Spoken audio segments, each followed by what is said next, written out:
당신 주변에 이런 사람 있지 않나요? 늘 좋은 차를 몰고 명품 가방을 메고 다니는데 정작 통장 잔고는 텅 비어있는 사람. 반대로 평범한 티셔츠에 운동화 차림인데 알고 보니 몇십억 자산가인 사람. 신기하죠? 돈이 많을수록 오히려 물건을 안 산다는 사실. 이건 단순히 절약 정신 때문이 아닙니다. 뇌가 작동하는 방식 자체가 다르거든요. 오늘은 왜 부자들이 소비를 미루고 어떻게 그들의 돈이 계속 불어나는지 그 비밀을 파헤쳐 보겠습니다. 우리가 온라인 쇼핑몰에서 결제 버튼을 누를 때를 떠올려 보세요. 그 순간 느껴지는 짜릿한 쾌감, 바로 그게 즉각적 보상의 힘입니다. 뇌는 지금 당장의 만족을 너무나 좋아하거든요. SNS 알림음, 택배 도착 문자, 새 물건을 개봉하는 그 순간까지 모든 게 우리 뇌를 자극하도록 설계되어 있어요. 그래서 대부분의 사람들은 지금 안 사면 나만 손해라는 생각에 빠져듭니다. 그런데 부자들은 완전히 다르게 반응합니다. 같은 광고를 봐도, 같은 할인 문자를 받아도 지갑을 열지 않아요. 이유가 뭘까요? 그들은 지연된 만족감을 훨씬 크게 느끼도록 스스로를 훈련시켜 왔기 때문입니다. 참으면 기회가 온다는 걸 몸으로 아는 사람들이죠. 이건 타고나는 재능이 아니라 만들어진 습관의 결과입니다. 한 자산가는 이런 말을 했어요. 지금 200만원짜리 최신 스마트폰을 사면 1년 뒤엔 그 돈이 완전히 사라지지만 그 돈으로 주식을 사두면 1년 뒤에 폰과 태블릿을 동시에 살 수도 있다고요. 이게 바로 핵심입니다. 돈에게 일할 시간을 주는 거예요. 단순히 아끼는 게 아니라 돈이 스스로 불어날 기회를 만드는 겁니다.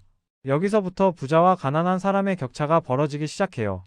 부자는 소비를 늦추는 대신 기회를 삽니다. 반대로 가난한 사람은 지금의 욕구를 채우려고 미래의 기회를 팔아버리죠. 같은 금액이라도 한쪽은 자산이 되고 다른 쪽은 빚으로 변합니다. 결과적으로 시간이 지날수록 두 사람의 통장 잔고는 정반대 방향으로 움직이게 되는 거예요. 여기서 중요한 게 하나 더 있습니다. 바로 비교의 기준이에요.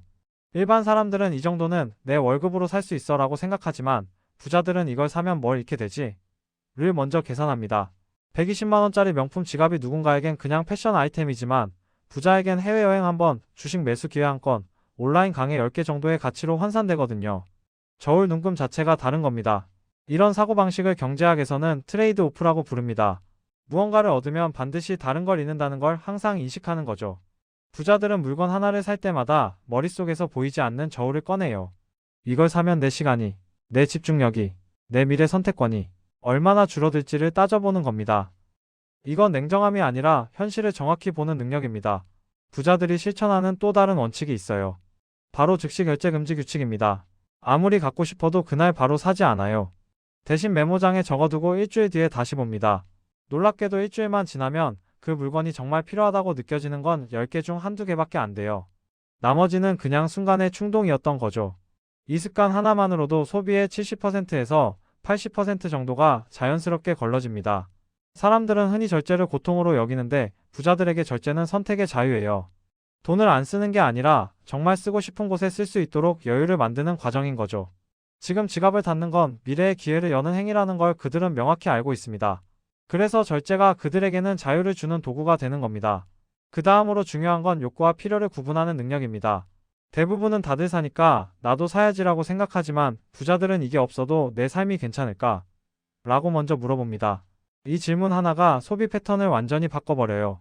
필요는 생존과 연결된 것이고 욕구는 감정의 일시적 흔들림이거든요. 필요는 밥, 집, 교통수단처럼 삶의 기본이고 욕구는 명품, 외식, 최신 기기처럼 만족의 환상에 가깝습니다.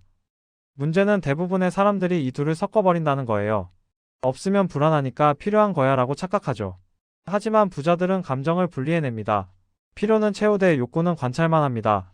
그 차이가 결국 자산의 흐름을 바꾸는 거예요. 이 구분이 명확해질수록 통장 잔고는 자연스럽게 늘어납니다. 여기까지 들으면 많은 분들이 궁금해하실 겁니다. 그럼 부자들은 행복하지 않은 걸까요?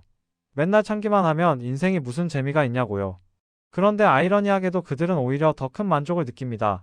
왜냐하면 부자들에게 소비는 목적이 아니라 과정이거든요. 그들은 물건 자체보다 선택하는 순간에서 행복을 느껴요. 자기 통제감이 주는 쾌감을 아는 겁니다. 이건 심리적 독립이기도 해요. 다른 사람의 기준이 아니라 자신만의 기준으로 선택하는 능력. 그게 진짜 부의 시작입니다. 돈은 단순한 수단이 아니라 자기 확신을 측정하는 도구로 변하거든요. 결국 부자들은 소유보다 통제를 훨씬 더 중요하게 여깁니다. 내가 돈을 움직이는 건지, 돈이 나를 움직이는 건지 그 차이를 정확히 아는 거예요. 처음엔 당연히 어렵습니다. 결제창을 닫는 게 마치 내 의지를 시험받는 것처럼 느껴질 거예요. 하지만 일주일, 한 달, 석 달만 지나면 확실히 달라집니다. 통장에 남는 돈보다 더 중요한 게 생기거든요. 바로 마음의 여유입니다. 무엇보다 돈에 끌려다니는 인생에서 돈을 움직이는 인생으로 바뀌게 됩니다. 누군가는 이렇게 말할 겁니다. 그게 말처럼 쉬우면 누가 못해? 나는 지금도 빠듯한데. 맞아요. 처음부터 쉬운 사람은 없습니다. 하지만 부자들도 시작은 똑같았어요. 단 한 가지만 달랐죠. 오늘이 아니라 내일을 위해 선택했다는 점. 그게 전부입니다. 진짜 부자가 되는 건 숫자의 문제가 아니라 태도의 문제예요. 소비를 미루는 순간 당신은 돈이 아니라 인생의 주도권을 되찾는 겁니다. 지금부터라도 시작해보세요. 사고 싶은 걸 일단 메모하고 일주일만 기다려보세요. 그리고 다시 물어보는 겁니다. 이게 내 삶을 정말 바꿀 물건인가? 그 대답 속에서 진짜 부의 씨앗이 싹트기 시작할 겁니다.